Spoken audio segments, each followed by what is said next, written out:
You're listening to Supervision with a Vision, where we discuss all things supervision. I'm your host, Sarah, professional counselor, marriage and family therapist, play therapist, eating disorder specialist, and cookie lover, with my co-host, Heather, marriage and family therapist, certified Together in Texas counselor, a Texas transplant from California, and outdoor adventurer.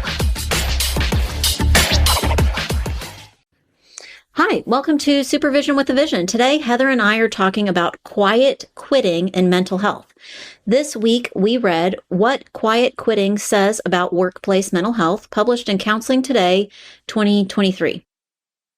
Heather, the first point the article makes or asks is, who's doing it? Who do you think is quiet quitting within the field of mental health? I think probably we're seeing more clinic-based quiet quitting. You think agency counselors like are quiet agencies? quitting? Yeah. Mm-hmm. I think that lots of things were expected of them during COVID and then integrating back into a situation, especially maybe with some of my supervisees that have been in multiple places. Well, you're saying, I wonder if you think, you're saying COVID has caused more quiet quitting among agency clinicians. Maybe. Do you think, would you, I don't know what my opinion would be. Do you think you would say that more agency clinicians quiet quit on a regular basis, regardless of COVID? Yeah, maybe. Yeah, maybe. I don't know if I think it has anything to do with your setting. Okay. Because I think clinicians at all different kinds of settings can quiet quit. I think they can. But tell me more. Why do you think? As I'm saying that, I'm thinking if you were in a private practice or a different kind of setting where you don't have a lot of people around you, you could quiet quit and you might not even know. That could happen. You're right. All of a sudden you're like, oh. Yeah. No one else is like reflecting it back to you in any way. There's not anybody else to point that out to you, either in their words or just by what they're doing to point. That's very true. But and by yourself, you could just be quiet quitting and not even realize that you're just putting less energy or effort into what you're doing. Mm-hmm. So I can imagine that mental health clinicians or people working in mental health can quiet quit anywhere. Yeah. Mm-hmm. I think maybe the dynamics that I imagine result in quiet quitting are feeling discouraged. Right. I would agree with that. And that when I say that, I think with counseling, that can happen. I mean, if you're feeling discouraged and you work at, I don't know, a grocery store. Right. You can still feel discouraged there. But I think, to me, the work that we put into mental health feels really personal. Yes. And so then I think that you can feel discouraged on a deeper level or more easily, more quickly, maybe. Well, because more exposure, right? Yeah. Every client that we're working with that comes in has the possibility for it not to go right. And I think that could lead to discourage. Yeah. So maybe like agency, I think you can be discouraged as part of an agency because you don't feel like you have the autonomy that you would like. Yeah.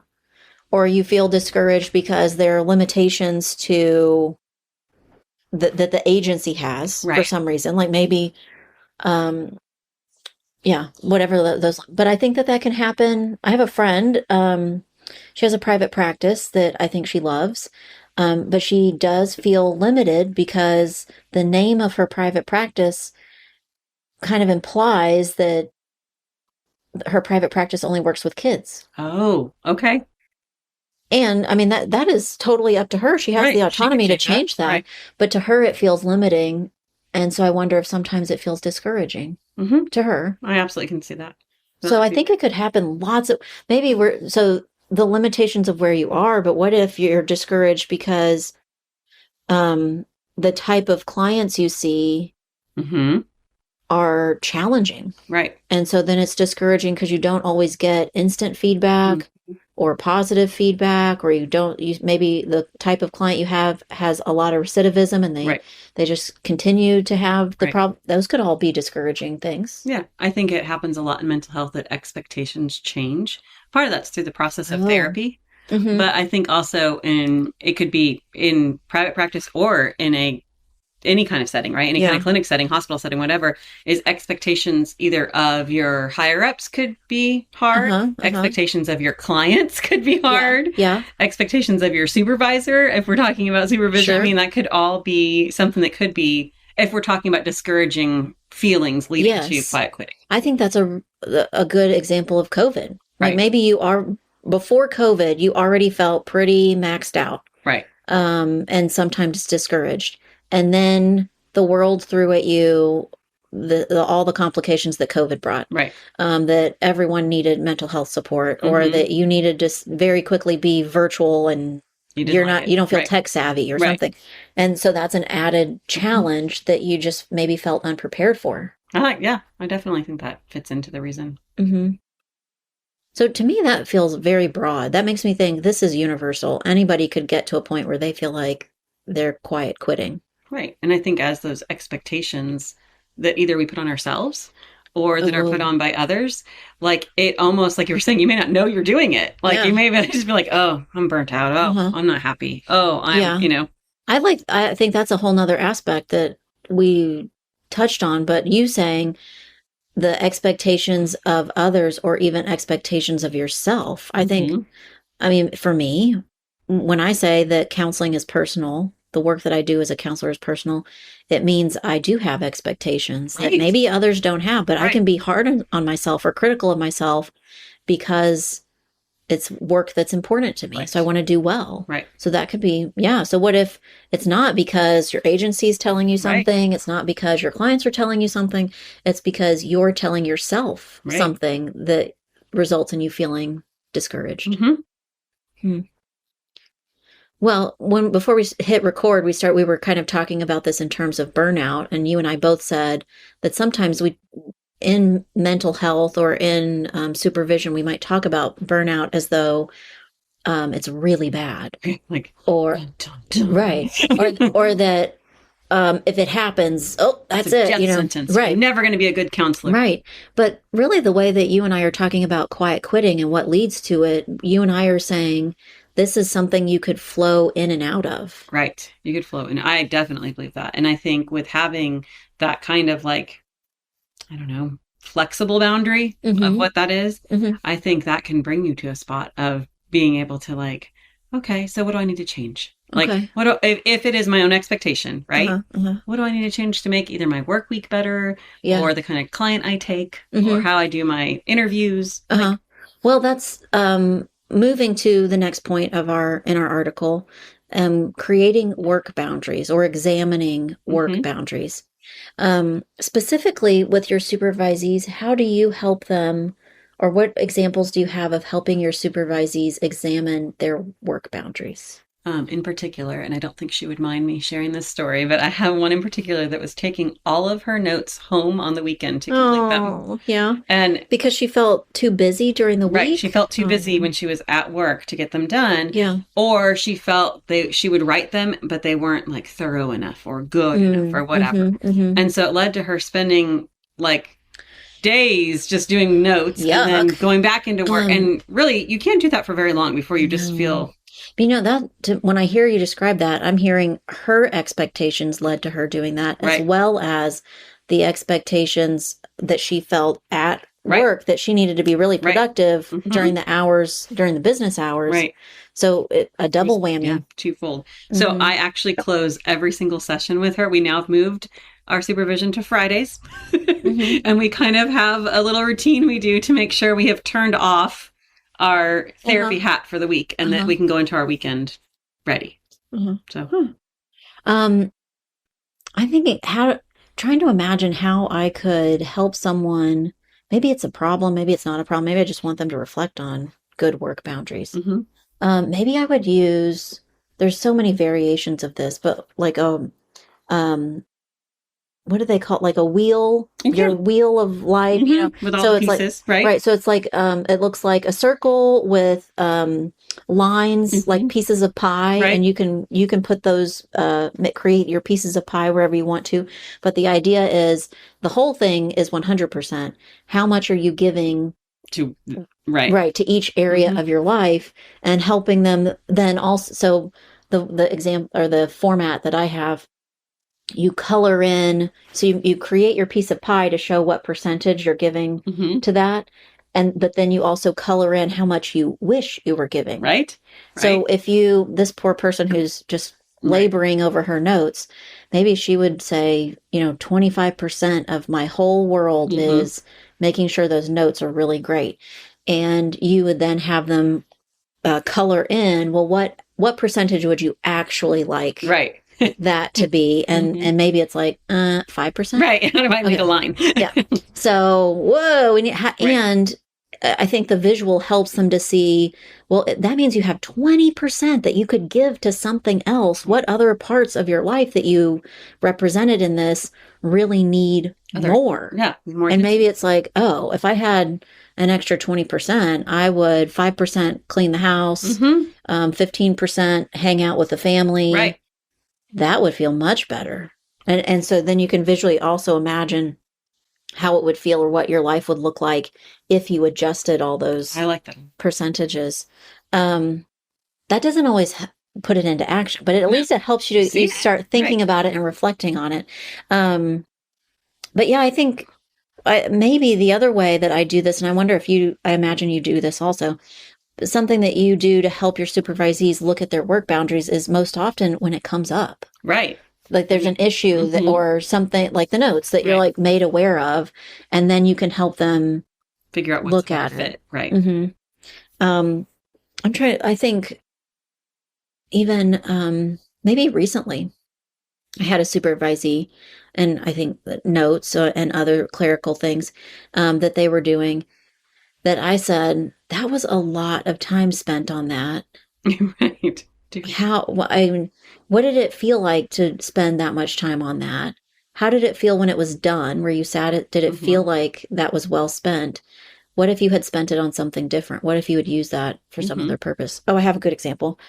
And this was maybe my very early years of being a supervisor.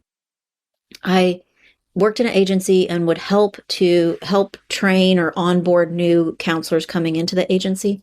And so many new counselors that I've worked with or known that know that part of their expectation is to lead groups. Oh, yes. Stay with us. We'll be right back. Hey, quick question for you. Are you someone who wants to be fit, healthy, and happy? And what if I told you you could get your dream body by simply just listening to a podcast? I'm Josh. And I'm KG, and we're the hosts of the Fit, Healthy, and Happy podcast. Listen, we get it. Fitness isn't easy. Carbs, no carbs. Just stop, okay? It doesn't have to be that complicated. And that's why we made this podcast. We get straight to the facts so you can become your best you. So the way to check us out is click the link in the show notes or search Fit, Healthy, and Happy podcast on any of the major podcast platforms. We'll see you soon. They want to spend just hours and hours planning for the group or making something or preparing something to use in the group. It's very common. And really, usually I can't even think of a time where I thought that was a good use of their time. Especially with group, because you just never know how it's going to go. Right. That sometimes in an agency where they offer groups, who's going to be in the group, how many people, the dynamics of that group. But I don't think that's the norm. Right. I think the norm would be you're going to lead CBT group and you don't know who will attend that day. Right. How many people, what their ages might be, and so if you plan so carefully and meticulously for a very specific group, and those people don't show up, or there's a different dynamic, or you start the group and realize this is not what we need. Yeah. Right. There's a big emotion that we need to address. And how thrown are you if you've got this elaborate CBT plan and you just have to throw it out the window because it's not going to work? That maybe I'm thinking of a counselor that I was helping in a hospital setting, and they created so many little tiny construction paper shapes and cutouts Right. for a CBT group for latency kids, like Okay. 10 and under. Okay. And I don't know how long they spent. I think they even went to the store and bought supplies and spent hours cutting all these things out. And then when they showed up, every single kid under the age of 10 was either discharged or not available during that time. And so they had to adjust. Right. The whole group had, the unit or Right. adjusted and went, okay, well, we don't need a CBT latency group right now. We actually need an adolescent group on this time. And went Right. like, oh, Mm-hmm. all the very easy. All the work, all the everything. construction paper, Right. all and that not only you have to help yourself move past, all my plans, Right. but I also almost instantaneously need to figure out a new plan. Right. In the moment, like right now. Yeah. And probably not using the construction paper. Right. Right. Maybe not a fit for them. So I think, and if can you imagine if that happened over and over to you, how discouraging and frustrating. I think for me, I would feel discouraged with myself that, why do I keep doing this? Right. Why do I keep planning and over planning or just not feeling successful? Right. And that I would feel discouraged in being able to that I wasn't meeting the need or the expectation. So again, just like you described, like twofold. But I see how that having good boundaries, flexible, but also firm, lead to feeling less discouraged. Right. Or feeling like you've met the goal. And then hopefully leading to fewer times where you feel like quiet quitting. Right. True. So in supervision specifically, we're talking about, or the examples we've given so far are about when people feel like this in their work. But what about, have you ever felt like quiet quitting on a supervisee?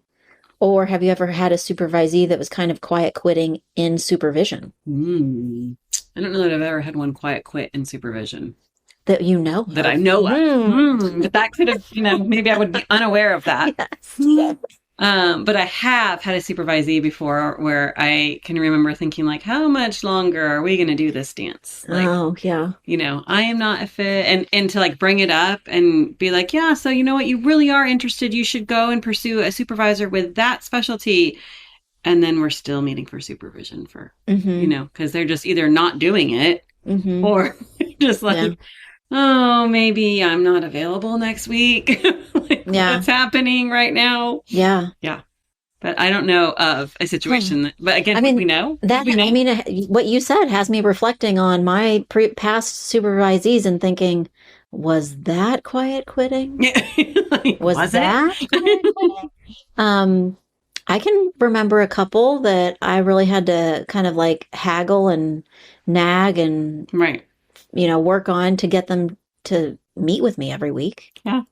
And I think that is a version of quiet quitting. If they really felt like they were getting a lot out of supervision or needed that support, I don't think it would have been as hard to get them to schedule and be on time or be there. Right.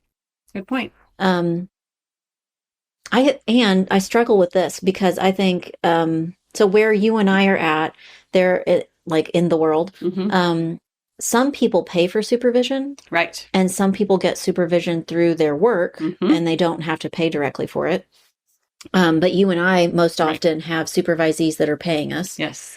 I struggle with someone who's quiet quitting and we're kind of addressing it. We're talking about maybe making a change or whatever that might be, either in what supervision looks like or when supervision happens or considering a different supervisor. And I think I have a hard time with, they come back to me and realize that I'm a pretty good bang for your buck. And they're willing to continue with me, even if it means quiet quitting. Right. Because it's cost efficient. Right. Yeah. And I think I have a hard time knowing how and when to draw the line and say. Yeah, I think so much of that could be unknown, right? You wouldn't necessarily see it. Right. So maybe that's right on to our last point, isn't it? How to make a change. So I think, our article didn't exactly say it this way, but I think this is the counselor in both of us, that quiet quitting doesn't mean, well, moving on. Right. It's not a death sentence. It's right. Just, it means it's time for a change. It's a sign or a symptom that something different needs to happen. Right. So, yeah, what if you do have a supervisee, or you even feel like this yourself, being the supervisor? What kind of change is possible or needed if you realize someone's quiet quitting? Well, I think first you address the things like you were just saying, like the practical things. When in the week are we meeting? Is that a conflict of a day? Is it already a hard day for you or for them? I mean, look at the basics, right? With my supervisee that I shared about earlier, we figured out pretty quickly in her new location that Fridays was very important for us to meet. Her day was lighter, but also she really needed that support in resetting for her weekend. And at first we were just going to do it like once or twice, and then it just fit her schedule better. And so we kind of continued on with that schedule, like just, kept meeting. But you do have to make some shifts in that, right? Like first you're looking at just scheduling. Then if you're continuing on with change, you want to look at, okay, am I the right fit? Does this person actually need something else? Because if they need something else, sometimes they just, I don't want to say need a shove out the door, but they need a like it's okay to leave. Right. And that's what I was going to say. It doesn't mean that there's anything wrong with you or them. Just if it's not a fit, it's not a fit. Right. When I try and coach supervisees in that direction, that not all counselors are fit or a perfect fit or a good fit for all the different types of counseling. Right. And, first semester of grad school, when they ask people what's a population that you don't think you could work with, and everybody says, I could work with everybody. Right. It's not true. Not if you're being honest. Right. That maybe just acknowledging that sometimes means moving on to the thing that is a better fit. Right. And that you'll be more successful at. Right. I'm thinking about, while you're talking, I think you're doing a great job of describing task ruptures and relationship ruptures. Yes. Those are very different. So you're saying, okay, in your mind, you would step one, look at, is there are you missing each other in your goal, the task rupture? Right. So are you like, this is, other than we aren't meeting at the right time of day for both of us. I'm hungry and you're trying to get out the door. That's not a good time for us. And if we could find a time where I'm not hungry and you're not trying to run out the door to go pick up a kid or something, that we might actually have better supervision. Right. So addressing some logistics stuff, some task stuff, some getting on the same page about some things might make all the change that was that needed. might be it. Yeah. And so you said, okay, look at the logistics stuff first, and then you would move on to relationship ruptures. Yep. Neither of which, by definition, it doesn't mean that they're not repairable. Right. So you could still work through both of those. So a relationship rupture, your description is, maybe I'm just not the right fit, and that doesn't mean anything bad. It just means something different. It just means somebody needs something different, or that I need something different. I think that could, I'm thinking about a solution that is still kind of a task rupture solution, I think. Like maybe you're meeting in supervision and you think this is like a relationship thing that you could work on, and to address it, you start to make space or time for highlighting positive things. Right. And that does some repair to your relationship, but it's also kind of a task thing. Right. Related, a logistic thing or a goal thing that you could focus on that. But I do think that could happen within a supervision relationship. What if it's you? What if you're feeling that way? Would you examine those things for yourself and think, feel like I'm quiet quitting on this person? Right. Like, what am I doing? Why am I dreading this? That's usually a good sign if you're quiet quitting. Yeah. Why am I dreading this meeting? Why am I dreading, doing this? And then looking at, like, is it, again, logistics, but is it also because I don't think that I can give them what they need? Or is it because I think that they're not listening, or they're just abrasive? Yeah. There could be all sorts of different things, right? I think in all the examples that we've given too, and the way I'm thinking about it, the challenge is in following through on the change. Right. So you're saying, what if you're kind of acknowledging and they're kind of acknowledging that maybe you're not exactly the kind of supervisor that they're looking for, but you just kind of continue on. So the challenge or the push is how to do it. Right. Is to get yourself to do something different, which is, it's like pushing yourself out of the space where you're quiet quitting, that you could resolve yourself to go, well, I'm just going to I'm just going to do this because I'm just going to stay where I'm at right now. Right. Or you could say, I don't want to stay where I'm at right now. Right. This doesn't work for me. Mhm. Right. Maybe, let's say in a positive way, that's why the supervision relationship is so important. Right. That you sometimes you can do it for yourself and sometimes you need someone else to say, yep, we got to push ourselves out of this place so that we're not in a place where we're just quiet quitting anymore. So be bold, say what you need, do all the therapy things. I like that. Maybe we should end every episode with, okay, so be bold. Go forward. Yeah. Well, thanks today for listening to Supervision with a Vision. We would love to hear your ideas for episodes, as well as how you've supported your supervisees that feel like quiet quitting.